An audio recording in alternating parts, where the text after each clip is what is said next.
Who else is ready for this weekend? I'm Tristan Rines. This is episode 22 of the Lap Podcast. We are 6 episodes into this second season. Kevin Walker is absent this week, recording from home, but he sends his regards. We are heading into the Bahrain Grand Prix following a bit of a muted Japanese Grand Prix, the second of a triple header between Japan, Bahrain, and Saudi Arabia. This is your destination Formula One podcast. So if you haven't already, please hit the subscribe button. It costs you absolutely nothing to support the channel. Helps us move on up the algorithm and be seen by more Formula One fans just like yourself. So also feel free to follow us on all the social medias. They are scrolling at the bottom of this screen below. So without further ado, let's just hop right into this thing. My thoughts from the Japanese Grand Prix. And overall, I gotta say it. I gotta be honest. I gotta say what's in my heart. It's kind of a boring race, if I'm going to be completely honest here. A lot of critiques, lack of passing or opportunities to pass this past weekend. But honestly, I think it was just a pretty straightforward race. There just wasn't a lot of drama coming out of Suzuka. There wasn't a lot of controversial overtakes. There was a lot of controversial non-overtakes. If anything, the biggest moment of the race was the pit exit incident between Lando Norris and Max Verstappen. And I want to share this one with you guys. Let's see here.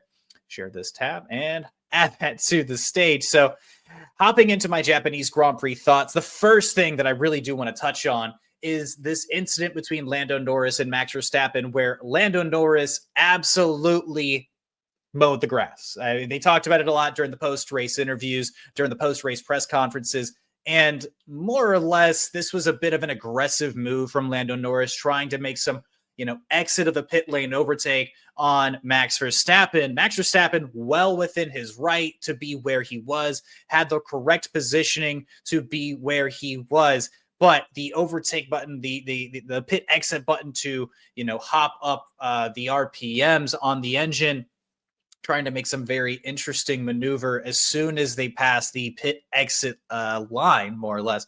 Lando Norris found himself, trimming up the Suzuka greenery. It was honestly, this could have caused a red flag considering just how dry the grass was going throughout this weekend. But nonetheless, more or less anyway, it was just kind of a foolish endeavor by Lando Norris to believe that he really could pass at that spot on the track. I think it was over eager, especially coming out on the same compound of tire, coming out on fresh, new, hard tires.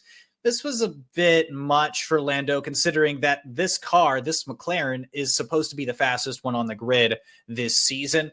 Take him on track. But if anything, this cost Lando Norris some time, some crucial seconds, and it definitely cost him quite a bit of a gap behind Max Verstappen, and more or less just kind of sealed the race from there. There was an opportunity later on in this Grand Prix, but Lando just not quite able to close that gap. And I don't know if anybody's really talked about this, but the speculation of maybe not having the tires really properly in the window early, costing him time later as he tried to catch up with Verstappen, might have been a really big factor as to why Lando Norris really wasn't able to at least get back into that DRS window. But outside of just this incident, we also had Yuki Tsunoda grabbing the driver of the day. Yuki Tsunoda had a really, in my opinion, interesting weekend. I think more or less the driver of the day votes were in once again here. Yuki Tsunoda grabbing driver of the day. Yuki had a really interesting weekend. And I say this because there was a lot of different elements that contributed to his weekend. The pressure of being with the Red Bull team for the first time in his Formula One career, a goal that he has worked so incredibly hard to attain, to have this opportunity in the first place, huge for Yuki Tsunoda. But a P14 to P12, I think there was a bit of fan favoritism when it came to this decision, when it came to the opportunity to put Yuki Tsunoda on the screen one more time. I think a lot of people were watching this race. Heck, my wife included actually decided to really take some time and watch this race with me. I felt bad for her watching this one. It was just because it was just a slow Grand Prix. But Yuki Tsunoda brought a lot of intrigue into this weekend. The drama between him and Liam Lawson was spectacle stuff, and qualifying was really interesting, considering he started in P15, if I'm not mistaken, moved his way up to P12. So only a few overtakes on the day itself. But as far as the actual driving is concerned, one of the few drivers to really pull off any overtakes at all this past weekend. Yuki Tsunoda had a solid day. I wouldn't say it was driver of the day worthy, but on a day where everybody not named, I don't know, maybe Max Verstappen had a pretty bled day, Yuki Tsunoda can get himself a little piece. I'm not offended by the prospect of him having one, considering the race weekend prior, Kimi Antonelli got one for who knows why. And speaking of Kimi Antonelli, he became the youngest driver in Formula One to achieve a pair of very interesting goals. So Kimi Antonelli, the youngest driver to lead an F1 race by a few days, breaking Max Verstappen's record. Antonelli also setting a new lap record, 130.965. He was absolutely flying in the second half of the race on the mediums, cutting a 7-second gap to George Russell, down to just over 1 second, mind you.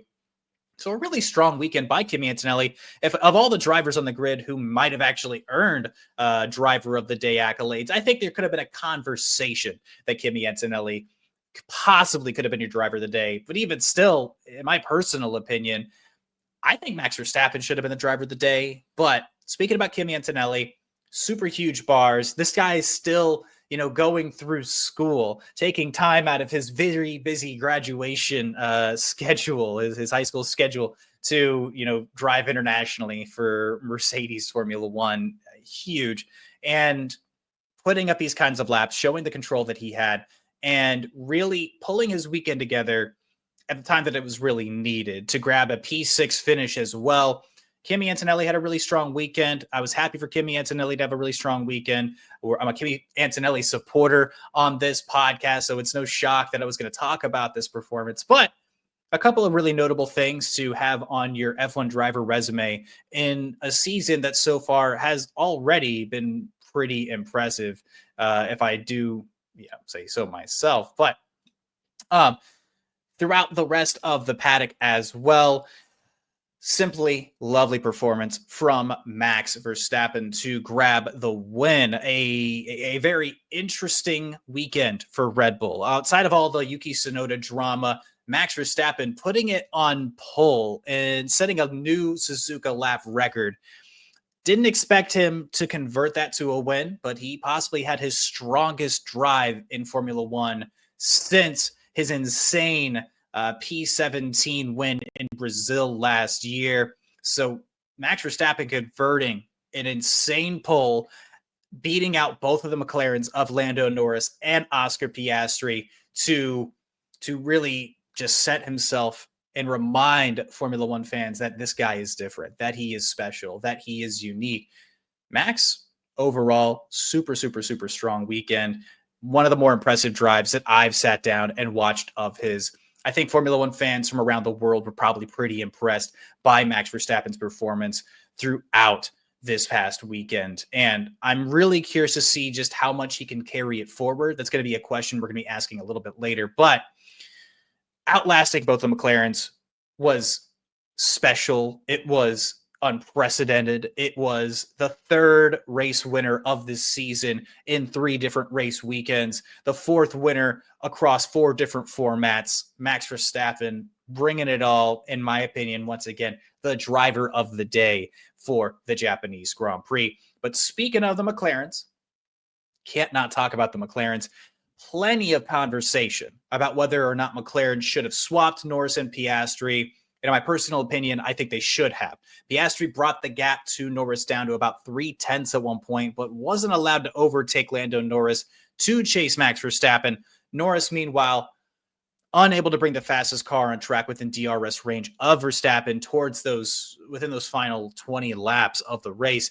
A P2, P3 finish is a podium lockout. That's still impressive. It keeps them in the front running position of this Constructors Championship. And Kevin actually called it on the last podcast. He said that they weren't going to win, but they were going to lock out the podium. So kudos to Kevin for calling that out. But at the same time, the only real controversy walking out of this weekend, at least in my opinion, was what McLaren are really doing with both of these drivers. If you are not if you say that both these guys are driver ones and you want to treat them both like driver ones, well, if one guy is vying for that opportunity, nothing's going to change as far as your constructor points are concerned. The only person who stands to gain from not swapping at that point was Lando Norris as far as the World Drivers' Championship is concerned. So if you're going to continue to fuel this narrative that both of these drivers are, in fact, your driver ones, treat them as such. Oscar Piastri bringing that gap down to within DRS, down to 2 to 3 tenths at certain points, with still time to go, with laps to go, and not even getting a shot, is going to raise a bunch of eyebrows, as they should. Another storyline I want to mention, or at least some thoughts that I had from this weekend that I wanted to express, because we might not fit it into another part of this video, is Jack Doohan. He may have very well reignited his hot seat that, honestly, I think a lot of Formula One fans were hoping maybe wasn't going to be reignited. Had a really, really, really scary incident coming down turn 1 at Suzuka. Let's share this here for you guys, doing a little producing work. But a super scary incident from Jack Doohan during FP2, in which he sent this all the way down the track on turn 1, trying to do something that he saw out of the simulator, putting himself at a super, super, super high risk, not closing the DRS flap going into that long wind turn 1, that long winding right-hander, because he had tried something in the simulator that had worked, but leaving that DRS wing open way too long, sending the back end flying out from underneath him. A super scary crash, in my personal opinion. Very happy that Jack Doohan was okay after all of this. But when you're watching Franco Colapinto wait in the wings, you can't mess up. He's already had a few incidents so far this season. While the on-track pace is pretty solid, it's competitive, it's near Pierre Gasly. With a good weekend, Jack Doohan in this car could very well find himself scratching that P10, that P9, depending on some incidents ahead of him, especially with where the car is right now for Alpine. He's doing a solid job on track, but he's also not. And when it comes to Formula One, there is so much of a money aspect in this. Crashing the car, causing damage, leading the World Destructors Championship, if you will. It's not going to be a good look. Already struggled through Australia, had an incident in China, and now here in Japan, basically obliterating the car down turn 1 because of not closing the DRS flap, maybe forgetting to close the DRS flap, or trying to do something that he saw in a simulator.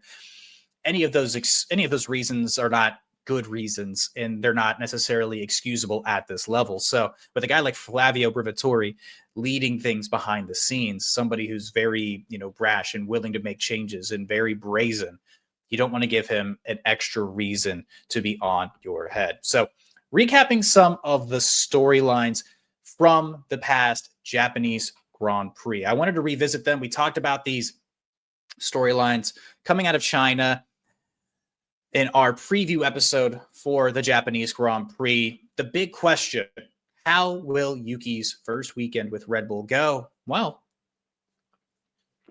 little sip of water.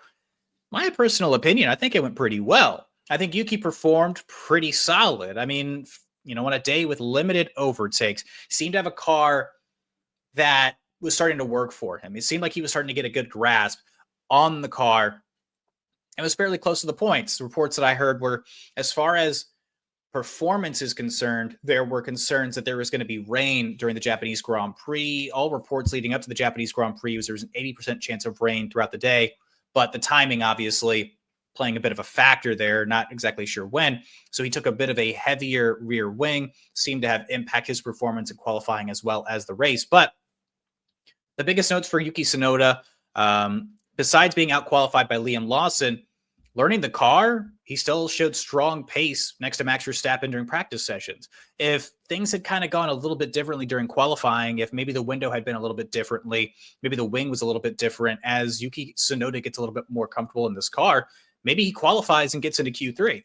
The window of opportunity, the margins are super, super, super thin this year, don't get me wrong, but starting at P15, working way up to P12, is still a very strong performance for Yuki Tsunoda in his very first Grand Prix weekend with the senior Red Bull team. So with all that in mind, I think it's about as good as you could really ask for. The only thing he didn't do at this point this weekend really was score points and be within like 3/10 of Max Verstappen. But heck, even Lando Norris couldn't finish the race within 3/10 of Max Verstappen. So just a couple of notes for him. I mean, just improving on qualifying. He was out qualified by Liam Lawson, but as he learns this car, I think he's going to improve. And he had a strong weekend alongside Max. I think a couple things go a little bit differently. And Yuki Tsunoda is a point scoring driver, eligible for the driver of the day. Not quite the driver of the day, in my opinion, but still a pretty solid weekend. And this is a really good, if this is the floor for Yuki Tsunoda, if this is the baseline performance that we're going to see from Yuki Tsunoda, I think that as Formula One fans and as enthusiasts and supporters of Yuki Tsunoda, myself, Kevin Walker, and the rest of you guys, the TLPs who are big fans of Yuki Tsunoda and the fan of him getting this opportunity, I think we're going to be pleasantly surprised throughout the rest of the season. Through one weekend, I think there's already a little bit more hope that Yuki Tsunoda might be the right fit for the Red Bull Racing team than maybe a Liam Lawson, to the chagrin of Liam Lawson. And talking about Liam Lawson in the V car, the question was, will he return to form? In short order, he didn't. It started well. He qualified in P14, but finishing in P17 with another poor weekend, 45 seconds behind Isaac Hadjar, who got his first points of his Formula One career, finishing in P8. A solid day in a team that so far has been littered with strategy errors and mishaps and botch calls when it comes to the strategy. The strategy was there. Now, Lawson stayed out and was on a bit of a different strategy, but when it came to Isaac Hadjar, it worked well. As far as the actual drive from Liam Lawson, it was an okay drive, but not the kind of weekend you need, right? He went backwards. The guy that replaced him went forwards. I understand the machinery is a little bit different. Maybe the Red Bull does actually perform better, but still not a good look to have fallen back from position on a weekend where no one crashed. No one had any major mistakes. No one brought up the yellow flags. No one brought out any red flags. There were no virtual safety cars. A rarity, and it probably will be a rarity in this season with this many rookies. But for Liam Lawson, in a race where nothing went wrong, the only thing you can do is look at yourself and make the determination that, hey, I went wrong. The expectations are still high within this Red Bull Racing family. And Helmut Marko has very much so laid them out. This is a very cutthroat business, and the top brass within Red Bull had displayed that already after two Grand Prix weekends. So, didn't have a great weekend. I personally, I hope he does get his bearings. I think he was mistreated within all of this. I think the fans around the sport of Formula One, there were a lot of people very loudly rooting against Liam Lawson's success, have continued to cheer loudly at his lack of success so far. But Liam Lawson made it to Formula One for a reason. And I think within the displays of the previous seasons, we've seen that he can be a good driver. He can be aggressive. But right now, I think he just has rattled confidence. I hope he gets his bearings and he can produce soon before the pressure begins to grow again as Red Bull consider different potential prospects, maybe making some other drivers graduate a little bit early. Who knows? But for Liam Lawson, the microscope is still there. And honestly, you just have to do your best to move it off you. Get a couple of solid weekends under your belt. If he can finish P13 or better in this V car, showing the pace that it has right now, knowing that this car can in fact win not win races, but at least score points and move up the constructors.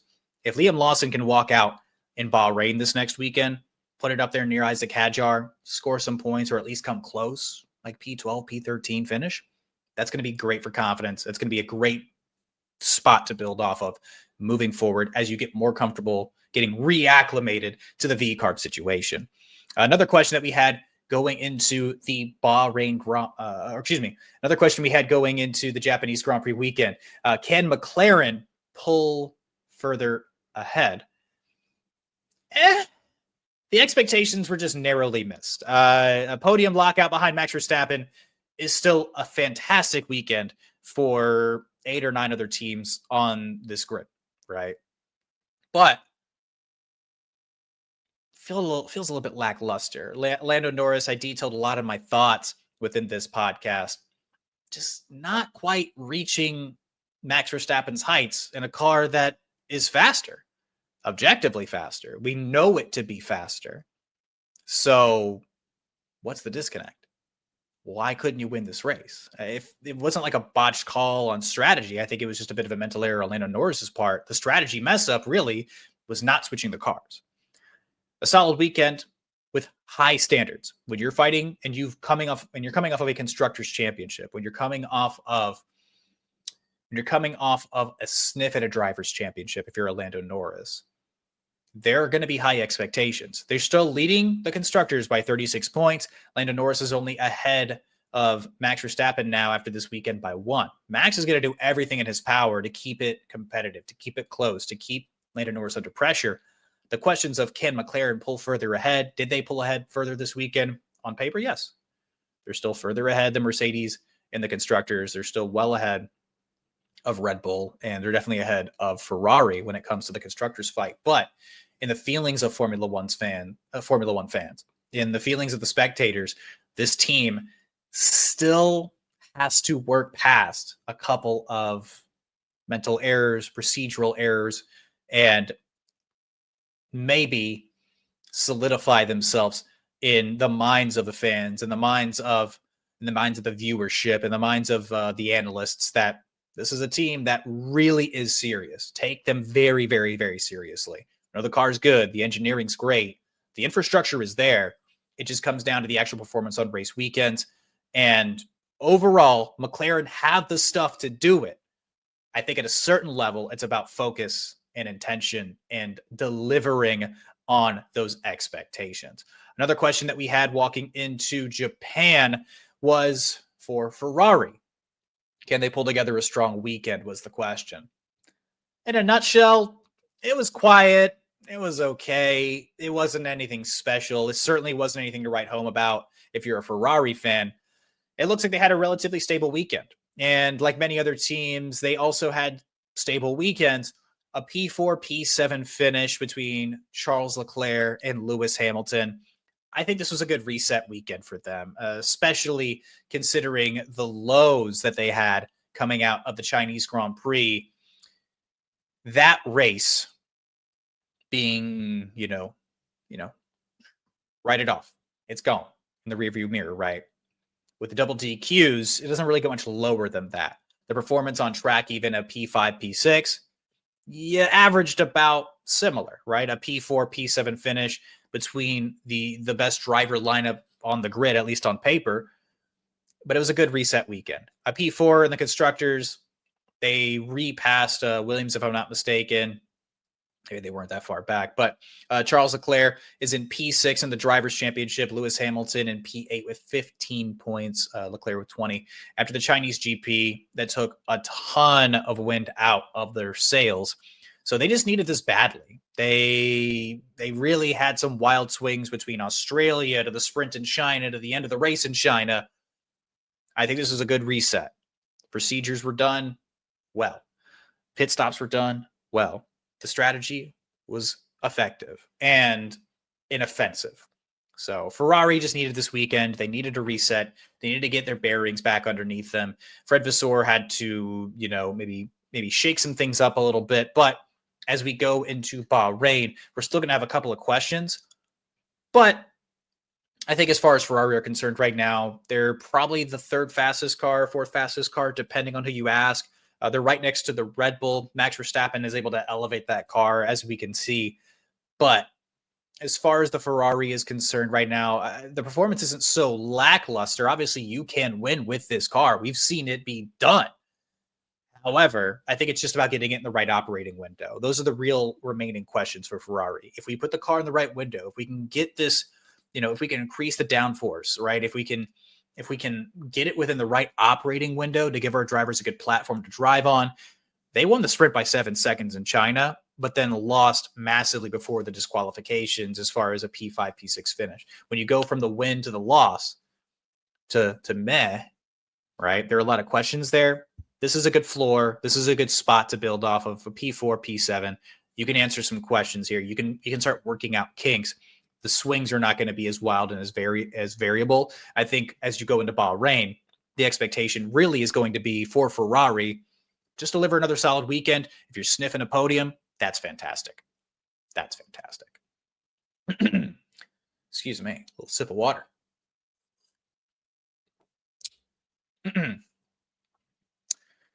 And wrapping up Japan, the last question that we had going into the weekend, can Mercedes keep the upward trajectory? And honestly, they looked fine. It was a notable weekend for Kimi Antonelli. I talked extensively about Kimi Antonelli's weekend and the thoughts portion of this episode of the Lap Podcast. Subscribe if you haven't already. Kimi Antonelli setting a pair of Suzuka lap records. He held his own really, really well on a long run strategy to start the Grand Prix. Pulled away from Hamilton, who was chasing behind after overtaking, I believe, Isaac Hadjar for P7. So catching Russell towards the end, I think the margin was less than 2 seconds, probably a little bit. I think it was like close to 1.3 seconds, 1.5 between him and his teammate, his senior teammate. Different strategy. George electing to go in a little bit earlier on the tire strategy to try to cover off the Ferraris. Didn't quite work out that way. But George P5 kind of buoyed behind Leclerc, had a really strong practice weekend up to that point, but nothing to write home about for Mercedes. I think Mercedes are still kind of looking forward to seeing what their next set of upgrades are going to bring them. Overall, it was a fine weekend. It wasn't anything to write home about. Nothing super special. You're not hanging your hat on this one after, 2 consecutive races where you podiumed. Yeah, it was okay. And that's fine. Not everything is going to be stellar this year. The margins are super thin. Max Verstappen was on one this weekend. But you're not looking ahead and trying to find excuses. If you're Mercedes, you're trying to find results. Overall, the results can be there. It just depends on putting it in the right window, similar to Ferrari. But I think Mercedes' floor is higher. That's why they're second place in the constructors at this point. And overall, George is having a very strong season so far. More or less, though, it was okay. The storyline being how much further can they go. We're going to talk more about what can Mercedes do a little bit later in our storylines heading into the Bahrain Grand Prix, which we're going to start now. I wanted to ask some questions going into the Bahrain Grand Prix, and I wanted to start back with McLaren. And really, maybe not so much a question, more of a statement. Lando needs to step up. That's my hard opinion. Lando needs to define himself this season. So far, he's got a race win to start the year in Australia. He could have lost that one very well. P2 in China, P2 in Japan. He is your drivers' championship leader, with all due respect. But Max Verstappen is right there in your rearview mirror. Piastri is only 13 points behind.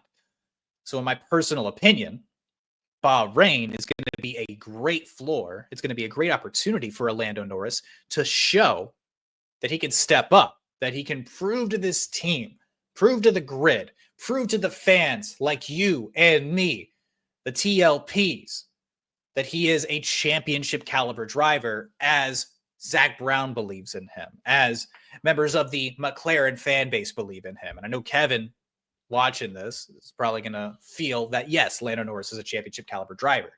The rest of us, whether you're a Mercedes fan like myself, whether you're a Red Bull fan, whether you're a Williams fan, whether you're a Ferrari fan, the list goes on. We're waiting for Lando Norris to show us this year that he is the championship caliber driver. I think the jury's still a little bit out. Questions about the intensity being there. Questions about the character, about the ferociousness, the way that you see Max Verstappen driving around the circuit, taking no prisoners. He doesn't let anybody by easily. The defense is there. Lando Norris, I think a lot of fans consider him just to be this nice kid, but he's insanely quick. I think we just want to see that edge from Lando Norris. I think we want to see him walk out there and push a car that should be on the top step, arguably every weekend, at least to start the season it has been, beyond P2. Beyond chasing the Red Bull rear wing. And there's some questions that Lando Norris has to ask himself. I think the team overall, the car is good. Strategy's okay. There's some question marks here and there. McLaren obviously have questions to ask and answer themselves, but You shouldn't be leaving it up to the question mark of, hey, do we switch the cars with Oscar Piastri? Make it your own. Make that non-negotiable. And we don't know exactly what else happens behind the scenes, but I know for a fact that Oscar Piastri does not see himself as a number 2 driver. McLaren consider him a number 1 driver, the same as Lando Norris. But if you're Lando Norris, display it. Show it. Show us. Well, I want to see it. That's the big storyline. Lando Norris needs to step up here. We need to learn from Lando Norris. You're the guy. This is your season. Everybody else, get in line. I want to see it. And staying on McLaren, my other question is, will Piastri push McLaren? Questions about which driver is getting favoritism after the Japanese Grand Prix. Piastri has a great chance to keep McLaren sweating. Keep him right on your heels, right? Or keep Lando Norris hot on his heels. Make him nervous. Keep him sweating. And after Japan, he absolutely did that. I have the pace to catch Max. I want to go chase Max. Let me pass. Following team orders, being a team player, doing his job, doing his thing the way he's supposed to. There is politicking in this sport. There are team orders. There are things that happen. But for Oscar Piastri, force their hand. The way that Lando Norris was, boasting high in the high heavens about, make him catch me in Hungary last year, bringing a little bit of attitude here and there. Piastri can do it. We know he can do it. We've seen how he can drive. His racecraft it's some of the best on the grid, and he's only getting better. Force McLaren to make some tough business decisions. Force their hand a little bit. You can be the team player, do what you got to do. But can he push McLaren? Will he push McLaren? That's going to be the interesting question, because there is a title fight on the line here. Max Verstappen's in this equation because he's Max Verstappen, but we don't expect him to win the championship this year. This is supposed to be Lando Norris's year, right? At least that was the consensus from everybody walking into the season, seeing how good this car was in the first practice sessions of the year back in Bahrain. Now we return to Bahrain, and there's still questions as to who the actual driver one is for this Formula One season. And it is still within the McLaren pit wall. So I'm Oscar Piastri. I'm walking into Bahrain. I'm making everybody question. That's the mission. You're not just trying to out-qualify Lando and start in front and have a solid race. Define it. Have a monster win. Go put it out there. Make Lando sweat. Make him nervous. Maybe don't crash the car. Obviously, you don't want to create problems. But when you have two very talented drivers, there's going to be conflicts. We see it's a little bit there. I'm not saying that these guys don't get along well. I'm sure they do. They seem like a nice enough pair of guys off the grid. But at the end of the day, for Oscar Piastri, it's my legacy or his legacy, right? This is a championship opportunity. You have no idea what 2026 is going to look like. Don't take prisoners, fam. Don't take prisoners. As we walk into Bahrain once again, TLPs, you might be asking the same question. Was Japan a one-off for Max Verstappen? Now, for the course of the season, obviously, being 1 point behind a Lando Norris, who's supposed to be your favorite for the World Championship, I don't think it's a one-off. Max Verstappen's still a threat. But for Max Verstappen, answer that question. Is the car good enough? Obviously, it can be good enough to win a race. It might be a thin margin. You might be cutting your teeth a little bit. But was Japan a one-off for Max Verstappen is the question for me. Is this going to be a regular occurrence? Are we going to see him and Lando Norris and Oscar Piastri and maybe a George Russell or Charles Leclerc or a Lewis Hamilton duking it out for that top step regularly? Ferrari are catching up, but they've already got a sprint win this year. We have 3 different constructors with wins so far this season. So, if you're Max Verstappen, the car can do it. You can elevate the car with your supreme, insanely nasty Dutch talent. Can you keep it up? I think Max Verstappen absolutely can. I think Max is going to be that extra little, foil within this McLaren season of, hey, this is ours. We're destined. We deserve this. We've earned this, and this is our time. Not on Max Verstappen's watch. He's a reigning world champion for a reason. He's not just going for 4 world titles. He's going for his 5th. He's right there. Feels really scary to have him breathing down your neck. McLaren fans are probably nervous. And there's a lot of them out there. A lot of Max Verstappen fans out there too. That man's terror. That man's a terror. He's scary. He's got that Michael Schumacher level of intensity that demands success. That it's hard to look away. It's respectable. And if the car's in the good enough window, the podiums are going to keep coming for Max Verstappen, and there are going to be wins. So, was Japan a one-off for Max? To kind of answer my own question, I don't think so. But as we walk out of Bahrain, maybe we'll get another, characteristic look at this Red Bull. Really get another definition of how good is the car? How good is Max? How good is this system? Because obviously, they spent 3 long days in Bahrain, earlier this year, practice sessions. They're going to be very familiar, all these teams, with the layout of this circuit.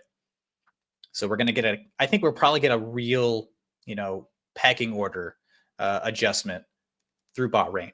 I'm really curious to see how it all turns out, how it goes, but you can't rule Max Verstappen out. You cannot. And the last storyline I have going into Bahrain. Will Mercedes fight at the front? We've seen Ferrari grab a sprint win. We've seen McLaren grab a couple of wins. Red Bull has taken wins this season. But you got the second fastest car. They need to get it in the right window. This is a team down, driver down. It's George Russell's time to shine. You're the team leader. You've already got a pair of podiums this year. We know that you can. You're right there. You're sniffing success. You're doing well. You're second place in the constructors, but we've now seen 3 different teams win, and it's not Mercedes.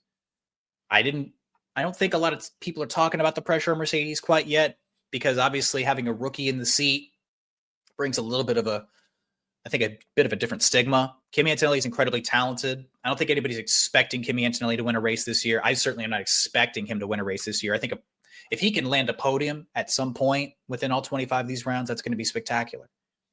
But we all feel like this car is the second fastest one on the grid. George Russell is one of the best drivers on this grid. I think it's fair to say. More than fair to say, in fact.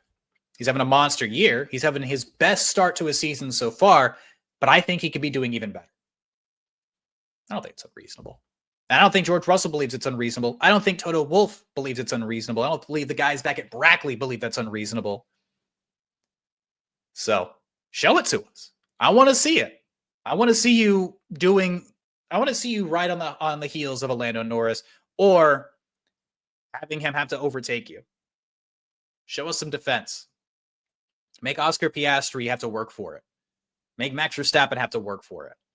So far, the car's been good. It's been solid. Mercedes are excited about bringing some upgrades, and they think they might be able to compete for wins this year. This is supposed to be McLaren's year. The same way that Max Verstappen can play spoiler, Mercedes can absolutely play spoiler.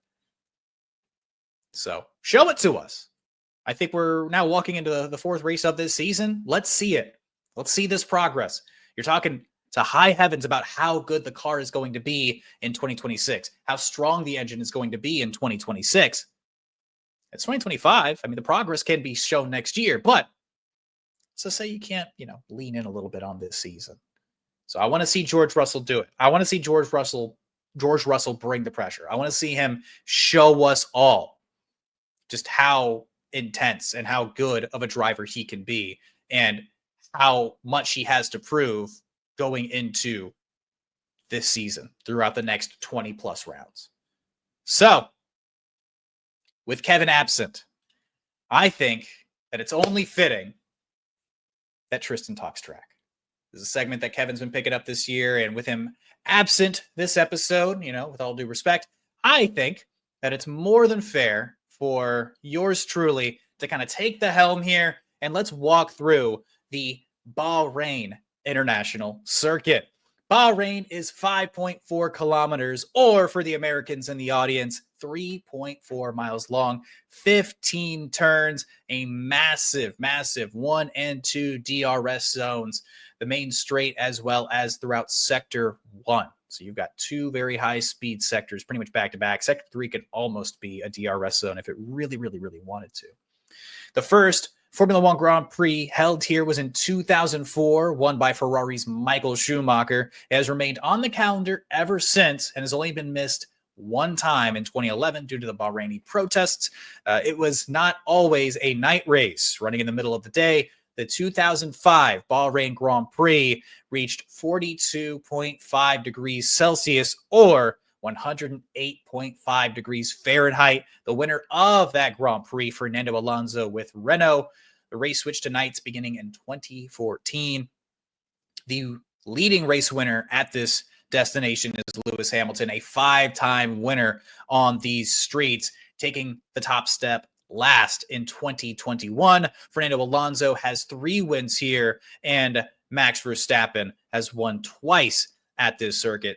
Turn 1, the first DRS detection zone, is named for Michael Schumacher. It is the only corner on the circuit with a name, and I believe I read in a couple places, it might be one of the only circuits to have a corner named after a driver. Ferrari have won in Bahrain a record 7 times, closely trailed by Mercedes with 6. Red Bull have 4. The pit stop time loss is about 23 seconds. So that is your rundown of the Bahrain International Circuit by your one and only Tristan Rines here on the Lap Podcast.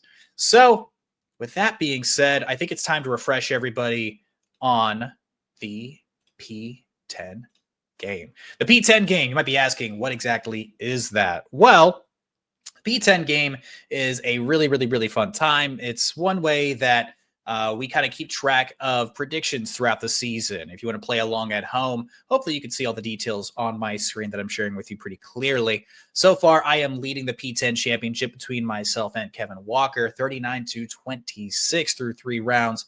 And as we walk into the 4th round, Kevin obviously couldn't be here, so I had him send over his predictions. And if you guys, the TLPs, if you guys have any predictions of your own, please feel free to drop them down in the comments. But he's predicting that Liam Lawson is going to place 10th in this upcoming race. Charles Leclerc is going to DNF. Lando Norris will take the top step. And for your information, how this works, we predict P10, who's going to come in 10th place. That quantifies you a 25-point score all the way down to P1 or P20 on either end. That's going to give you 1 point. Everything here in between, depending on landing spot. If you pick the first retirement, you get a bonus of 10 points, correctly anyway. And the race winner bonus, you get 5 points additionally. So I was able to do that first weekend. Kevin was also able to capitalize that his first weekend. Any hoozles. So Kevin's got his predictions here. My predictions for the Bahrain Grand Prix in P10. I'm going to go back to the well of Fernando Alonso. My first retirement, I think Isaac Hadjar is going to have a bit of a rough weekend and to take the top step in Bahrain. I think Oscar Piastri will take that top step to keep things interesting with our resident McLaren fan, Kevin Walker. So with all that being said, that's all I got for you this week. Next week, we are going to be previewing the Saudi Arabian Grand Prix, bringing our reaction to all the drama and madness from bringing all the reaction and drama and madness from Bahrain, dropping our Jeddah predictions and more. Make sure to subscribe. It costs you absolutely nothing, and it helps support the channel. Like, comment, and if you're feeling a little daring, share it with your friends. Follow all the socials. They've been scrolling at the bottom of the screen this entire time. Until next time, be safe, be well, and let's go racing.